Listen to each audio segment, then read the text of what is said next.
There's a conversation that happens inside medical and law school admissions offices that most applicants never hear. It happens in committee rooms and in the margins of application files. It's the little moment a dean closes a folder and decides. I spent over 15 years in that room. This is GradMissions Office Hours. I'm Autumn Rains Lockett, and every week my team and I bring that conversation out into the open because the process was never meant to be a mystery, and your future is too important for guesswork. Let's get to work. Today, we are digging in and talking about optimal timelines to have the most success in your law school application. So we have spent a lot of time on the pod lately talking to the undergrad student, what you need to be doing to prepare for law school applications. And I know that most of you that are applying in September are still undergrad, but you are later in your undergrad life. And so hopefully you have settled into a routine and have your resume bullet points ready. And so this summer is the time to refine everything and get everything ready for applications to open in September. So tell us a little bit about what everyone should be doing right now. Yes. You should not be putting this off until October or November. I continue to have strategy calls with people who are planning to start. They want to be at orientation in their law schools in the fall of 2027. And they think that applying in October, November, December is a good idea. And that's the first thing in a strategy call that we address. If they have that as their timeline intended, I'm like, we cannot work together. Like I cannot panic with you through that. So essentially, if that's the case, then maybe you're looking for 2028. That's right. That's right. And Awesome. it's not to say that it can't be done, but No. you're not going to have the same outcomes if you don't get in gear. And it is, as we record this, it is June 17th. So if you are hearing this and it's later than June 17th, I'm not saying it's impossible, but you need to get it in gear. Yes, and you can. I think that's again like we were talking about sources last week, and it's if people get looking at the school's website, well, it says March 15th is the priority deadline. Like surely October, November is plenty of time, but that's not the deadline. No, It's it's a rolling admission. Yep, So the deadline is the day the app's open. exactly. So what do you mean by a rolling admission? Can you explain that to us? Yes. So law schools and med schools operate on a rolling admission basis. And that means we have a finite number of seats in the class and a finite number of scholarship dollars to award.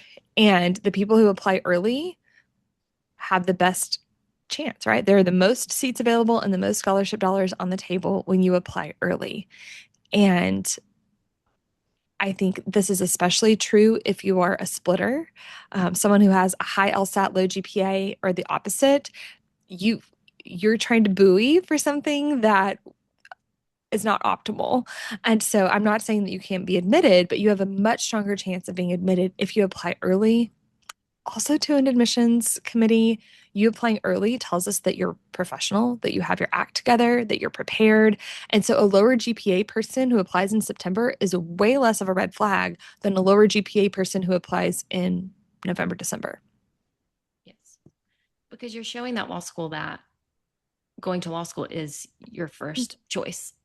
That Yes. if when I would see a later applicant, it's like, well, maybe they couldn't get a job, or maybe like they're just throwing darts at the board to see what to do after they graduate. But someone who applies early, I know that they're taking this seriously and it's something that they're going to commit to. That's right.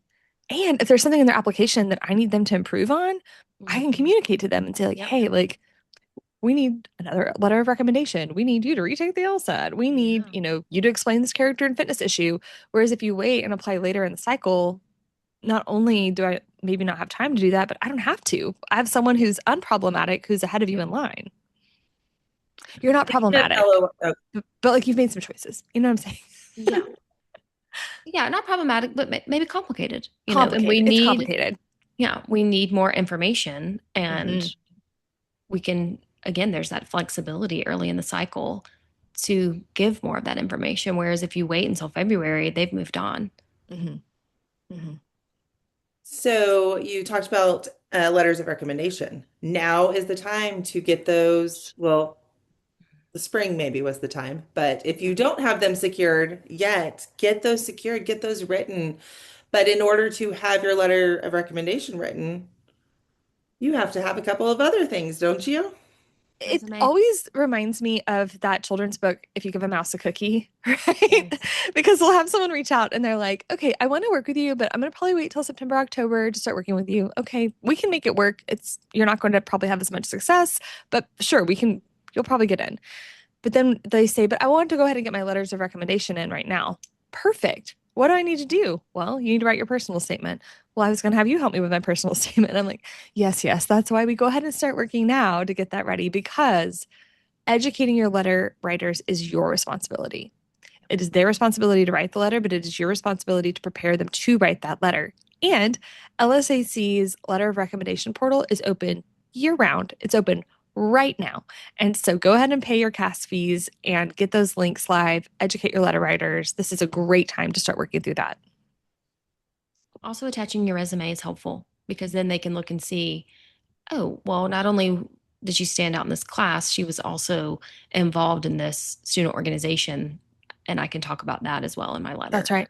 That's right. And an email to them that says, here are the things I'm proudest of that I did in your class or in my work with you.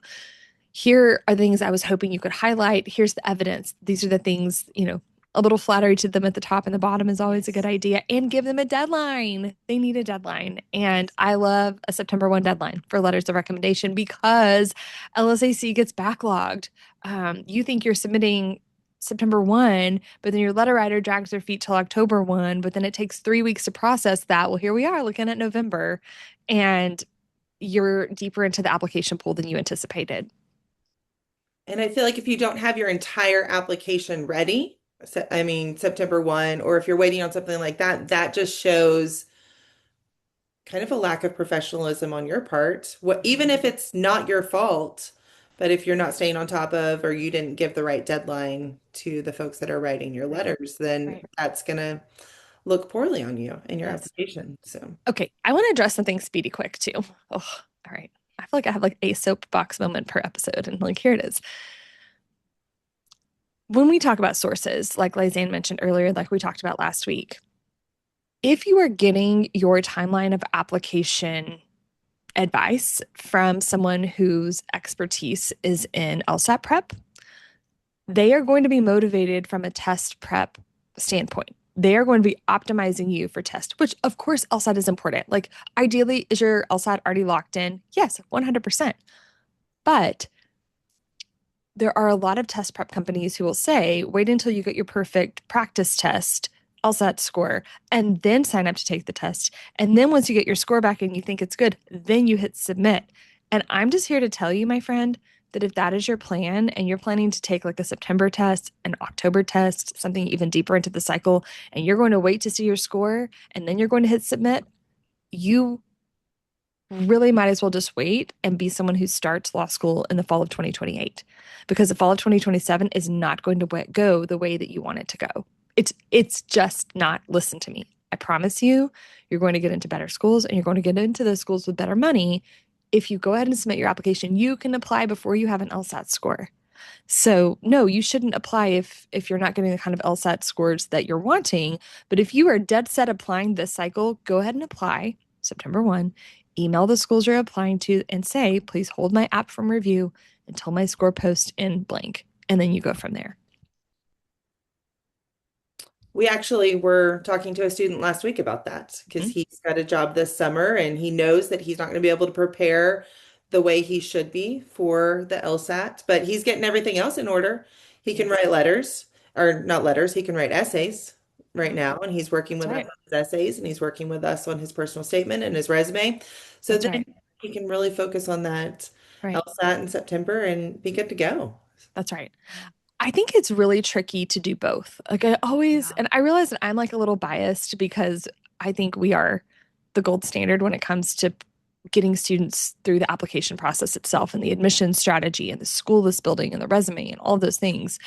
Um, I don't know how you could be as good as we are at the application process and also be doing LSAT prep or and also be doing MCAT prep. Like I don't know how you could do both of those things super well. And so that's why like anecdotally and statistically, the LSAT companies who like really just focus on getting LSAT where it needs to be tend to be our 170 plus scorers, like the folks who work with them. When you're trying to do, it's like the Cheesecake Factory menu, right? Like none of those foods are really very good, but it's like, yeah, we can do all of these things, but are you doing any of them very well? And I just think it's hard sometimes the timelines and the end goals are not the same when you're not looking at this in a long range application process. Is that like way in the weeds? I don't know. I feel like I'm like on a trip right now about this.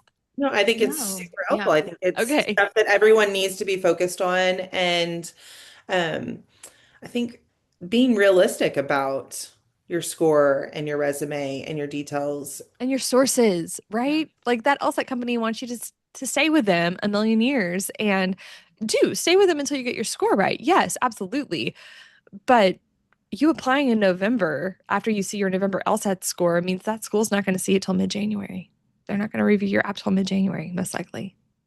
And that's Not very, ideal very at late. all. No, Yeah. that's not great. So they need to be working on, the resume needs to be finalized, two-page Mhm. resume. Yes. And then your LORs need to be secured.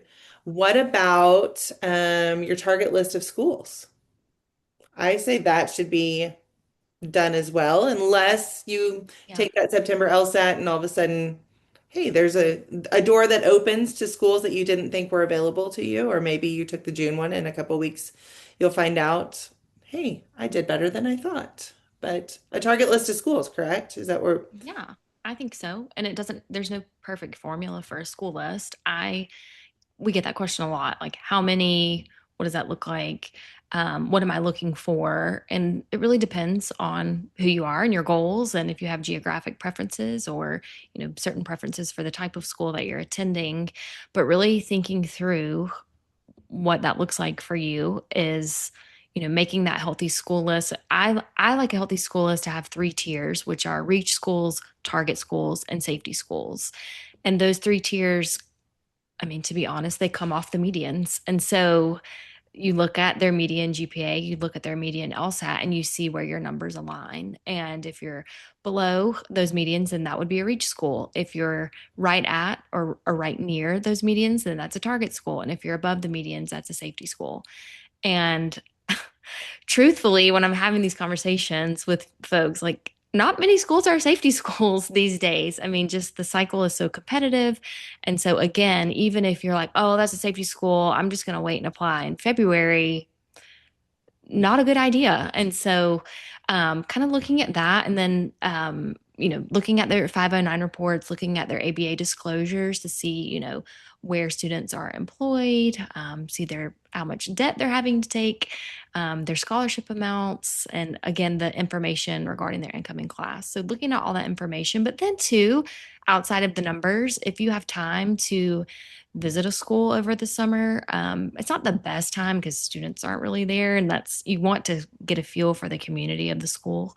You can do that, but also schools now have really active, or they should have really active social media. And so they'll have, a day in the life of a student, or they'll talk about, alumni. They're talking about programs that they have and clinics and things like that. And if you wanted to just do that now and then wait for your visits, in September and October after you've Yeah. submitted your application, you can do that. But I also yeah, love, I mean, you are the expert. You build at GradMissions, you have a full nurture call with our law clients. And then after that conversation, you build their strategic school list and you're so thoughtful and you put so much care and attention into that. Um, I love seeing the work that you come to me and I'm like, oh, I hadn't even thought about that school. But you're right, yeah, because you live in that data, you know what those students are looking yeah, for. I also really love the LSAC forums. Now, is it yeah, the same as going to visit campus? No, but like the first one will be in DC on July 11th. If you go to we'll link it in the show notes. yeah. The That's a forum great idea. schedule, they do them all over the US. Most of the law schools show up. There'll be like 200 plus law schools at a table. It's like a law school con, basically, where you get to Yes, meet either alumni, current students, or admissions officers from those law schools. They'll have some lookbooks, some like fast facts about their most recent incoming class. A lot of times it's a great place to get an application fee waiver. Usually, if you visit their table, they'll give you a fee waiver to apply, so save a little bit of money. And then you'll get to meet someone from that Yeah. school. Great idea to bring your resume with you, have your LSAC ID number with you, and just get to interface with law schools. If you come to the DC or New York Fair, you can meet me. I will be there with our friends, Hey Future Lawyers. So would love to shake your hand and meet your pretty face. But yeah, I think the forums are a great idea. Well, Zan and I have both worked those from the school side too. Don't you think that's it's a fun idea? Yes, thank you for bringing that up. I always think that a lot of them are in the fall, correct? There are Yes. several. So, yes, come with questions. I do not approach the forum as like an application interview by any No. means. They're trying to meet 100 people that day. And so come up with maybe two or three really thoughtful questions. Again, not so much putting yourself forward as an applicant, but learning about the school for your sake and learning, would this be a good fit for me? Yep. And so ask about their programs at like if you are married and have kiddos, like what does your non-traditional, student base look like? And then two, you can request the application fee waiver, which made me think another thing you can be doing this summer if you aren't going, to forums or going to schools in person, go ahead and send an email and just say, and it's an email, we provide a template to our clients, but it just says, I'm interested in this school for X, Y, and Z reason. I was wondering if your office, gives out fee waivers. Not only does that save the application fee, but kind of like the forum, you're starting that line of communication. And so any smart school will put your name and your LSAC number into their communication system, and they'll send you an email when they're having an open house. They'll send you Yes. yeah, they'll send you an email. A lot of schools post pandemic are doing these really great webinars, so you don't have to spend time and expense going to the school, but you can at least learn from professors and student panels online. And so those are things you can be doing over the summer as you can, to learn about schools, with the goal of it being, we don't want you coming to September just being absolutely frazzled. We That's want to right. take things piece by piece over the summer so that when September comes, yes, you're going to be stressed, you're going to be nervous, you're going to have your parents and your aunties and your cousins asking you how it's going, but you have a plan and you feel confident about all that you have done, and just, moving forward feeling really good about where you are in the cycle. Yes. And meeting those folks at forums is great content for your YX law school essays. Yep. Oh, I met this alumni and they talked about this. I'm really interested in that too. That's so authentic. Schools love to hear about how their ROI is. You're like, oh, wow. Okay. Well, I've been sitting in an admissions committee room where, the faculty member who read your application filed, well, they said they met such and such. So I went down the hall and asked them about them and they were called, talked to them and said they were lovely. So there's still a lot of organic people involved in the law school admissions process, and you shaking hands with the person who's going to be in the same room and the same building as the people making those decisions about you, it's not nothing. Yeah. And if you're a GradMissions client and you go to the DC one or the New York one, I bet Autumn would maybe do Introduce you to some of my for friends at you. law schools. Yes, I For sure. would. Because we all know each other. We all We remember all know each traveling with other. each other. Who can give me a ride from Dallas? I mean, it's a small community, and They're your travel vast family. majority are so lovely and want to get to know you. And so, yes, We all making still those send each other connections. Christmas cards and text messages, and You yeah, know we're all why? still Because buddies. you're all networking, which you knew Yeah. I was going to throw into somewhere into Yeah. Take one your of sip of coffee. Morgan's talking about networking, folks. but that's, and you will help them with that. Yeah, absolutely. Got to be a GradMissions Derailed us. client I for that. derailed us a little bit because I'm so excited Sure. to get back in the forum because I haven't been to a forum in years I and I'm so excited. I do I know got a couple derailed of too because clients. it is so exciting. I have So a couple of exciting. clients, or we do, that are going to be there. And so Autumn's Yeah. already committed to showing them around, and they're really excited for that. So, okay, I have a question really fast, going back on the fee waivers, just because I don't know a whole lot about it, because I wasn't on the admissions side. How often do you give a fee waiver? Can you just give them out willy-nilly, or do you have to have Yeah. certain stats? No. It I mean, depends. they want their numbers up. I Yeah. mean, again, it's all about the numbers. And so they want to be able to report, hey, our application numbers are up X, Y amount. So yeah, they give them out like So candy, shoot in your my shot. opinion. Yeah. What's that? Just ask. Shoot your shot. Shoot your shot. Shoot your shot. Yes. Yes. And a lot of times people think it's need based because there's Well, need there are based. some need-based Yeah. options for sure. Yes. But most schools, if you just ask politely, then they will give it to you. Okay. Exactly. And don't just go up to the table and say fee waiver, please, money, please. Sorry. Money, Yeah. please. You want, again, and this is Morgan, we could have we probably will have a whole podcast about this, but it's all about that communication. And so, hello, my name is Lizanne. I'm interested in your school because X, Y, and Z. I was wondering, like, you lead with, It's so nice to meet you. yes, genuine interest and like courtesy and, not just, hey, can I get a fee waiver? Question mark. Yes. Thanks. Yes. THX. Like, And no. Yeah. no. And we love parents at GradMissions. Part of the reason that we do this work is because we can involve the whole family when that's appropriate and wanted by the applicant. But if you happen to visit tables or a law school with your family members and the law school person asks you a question, please don't look at your mom to answer. Like, this is the time for you to really stand on your own 2 feet. I love parental support. A lot of times, parents are helping financially, emotionally support you through this experience. That's amazing. If you take a friend, if you take whoever, like, you need to be the main character of your interaction with the law school. Your mom's not going to be there every day through your law school career, so they need to be a little bit behind you, but they want to hear too. Like you Yeah, said, they're 100%. they are supporting cast literally and figuratively. So And then going back to meeting people and talking about your YX, that's another thing that you should be working on is your why this law school essay, right? I mean, That's at right. this point. And again, not trying to double the work, but if you are doing the research for the school list, then writing that YX should come naturally. Again, it's just one page. And so, kind of, again, trying to do things in a way that feels lighter. And, it's like, well, I'm going to do this for myself. And then it helps me write this essay. That's right. So that and your supplementals, go ahead and be working on this summer as Yeah. well. and if you're a GradMissions client, we've got a lot of bank of past supplementals.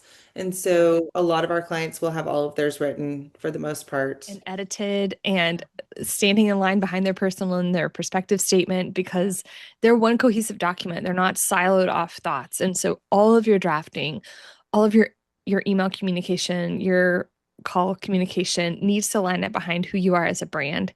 Working on your elevator pitch ahead of these meetings with law schools is so important. And I just think plan more time than you think you're going to take, right? Like you think you can knock out your personal statement in 2 hours. You probably can, but should you? Right. No. How many people should look at your personal statement? How many Ugh. opinions do you need? Selected. Yeah, it's okay to get multiple opinions, but I think you really need to you have got to be the guard of your own story. And I think really limiting the number of people who love you who read it is key. Because I love people who love you reading it, but they fill in the blanks and then like, oh, what about this one special thing? And you're like, that's not the story I'm telling here. And so when you have more than 2 or 3 people and they're editing, changing, especially that personal statement, it does tend to get a little bit diluted. Agreed. Yeah, I think for the essay editing, we've talked about, who's in the room, really think about who you're sharing it with. So kind of like Autumn said already, calling out that list of people who just love you and are going to encourage you. You may need that. So know what you're going to them for, but also maybe don't go to the English professor and look at it as a, formulaic approach or kind of hold in mind that that's a narrative. And so who do you want to help you hone that story and keep it as a story instead of pulling it apart as like a data analysis report or writing that type of writing is very different. Creative writing, those are different than this sort of persuasive autobiography. We've got some great podcasts in our past lineup on letters of recommendation, on personal essays. I don't know if we have time for this short side quest, but I don't remember anything super recent about that 2-page law school resume. Are there a couple of tips or things that you really would suggest they highlight on that resume? Because it seems a little more specific than your general application resume.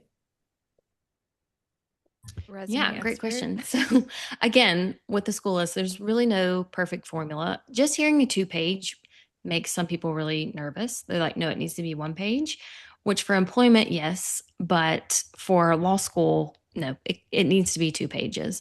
And so, what really law schools are looking for is your work ethic and your character and your academic performance. And so, those 3 things, again, it depends on what you're doing. If you're non-traditional, obviously it's going to be heavier on the work ethic part. You'll have worked different jobs, probably moved up in your position. And so we want to highlight that. If you're an undergrad, you probably don't have a ton of work experience outside of seasonal work.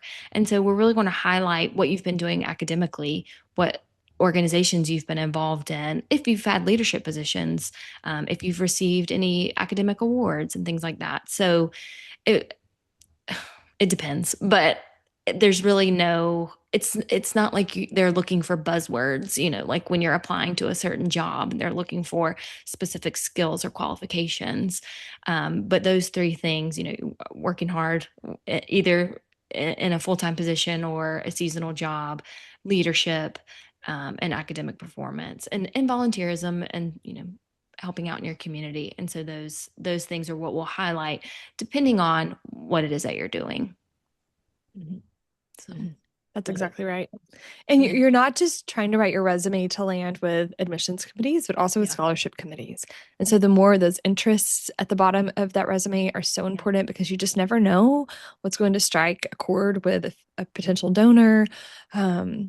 Maybe it also helps the school recruit you, right? Like law schools can be really thoughtful, and a lot of our friends who work at law schools are really thoughtful. And so if you've provided the kind of things that you're interested in at the bottom, interest in hobbies, first of all, it's interesting. Like I want to know what's different about you.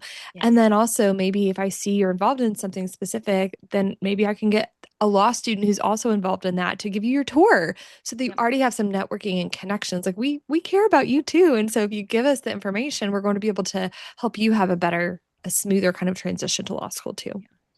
And one more thing about the resume too, and we talk about this a lot, is the importance of your personal narrative, like weaving through your entire application. So when the admissions committee pulls up your application, it's literally all one huge PDF. And so when I'm looking at your application and I see that you've written your personal statement about working with a certain nonprofit, and then it's not on your resume, I'm like, well, she talked about where is it? I want to know a Right. little bit more of the details of that.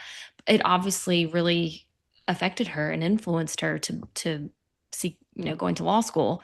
Why is it not on the resume? So you just want to make sure every piece of your application ties together, in telling about you and why you're there and why you're such a strong Yes. applicant. So Lizanne, how many times did we spend like poring over that printed out PDF, or like we pull it up on the screen with our admissions committee, and they're like, "But why did they do that?" And like, "Why is it this here?" And they're like trying to line up the when you do each of these things completely siloed off without being cohesive, it makes the admissions committee have questions. And in cycles like the ones we've seen the past 2 years, and like this one is shaping up to be, they don't have to pause and ask questions. They just say thank you exactly, next, and seamless. there's somebody else in the wings. Exactly. So having just the seamless, just from readability, because they're reading, I mean, we read thousands of applications. And so you're not having to go through like a jigsaw puzzle. It's all there. And I obviously would want to meet you and interview you, and but Yes. I know so much about you just from that PDF. That is the goal. And it's not to be like everyone else. That's another thing. Well,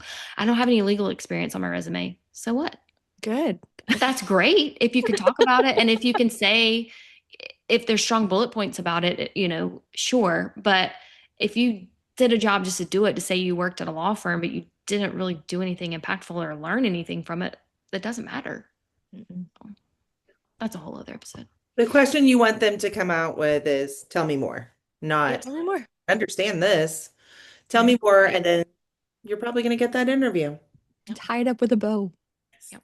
Right. It's a storytelling arc. It is good. We started our staff call this morning talking about some of our favorite podcasts and about storytelling. And that is what the job of this application is. You are so laser focused on getting in, getting in, getting in, getting in, that so many of you don't think about the story that you're telling start to finish. And I just think you can be thoughtful about this. You deserve to be thoughtful about this so that you can end up at the law school that's perfect for you. I think that's a great way to end today, is just Yeah. don't stress yourself out by waiting too long. Yeah, that's right. Now's the time to be focusing on everything, and then come September 1, you'll be a little bit more relaxed than some of your peers. That's right. And That's the goal. maybe you'll have an admissions decision by Thanksgiving. Wouldn't that be nice? So nice. You don't have Right? to answer to all the questions from Aunt Deb as to what you're Yeah. doing. You can be like, Yeah. here's what I'm doing. This is where Here's I'll what I'm be doing. next year. And I bought you my niece goes to Harvard sweatshirt so that you can go home and brag to all your friends, right? Let's just tie it all up. Yeah, All for right. sure.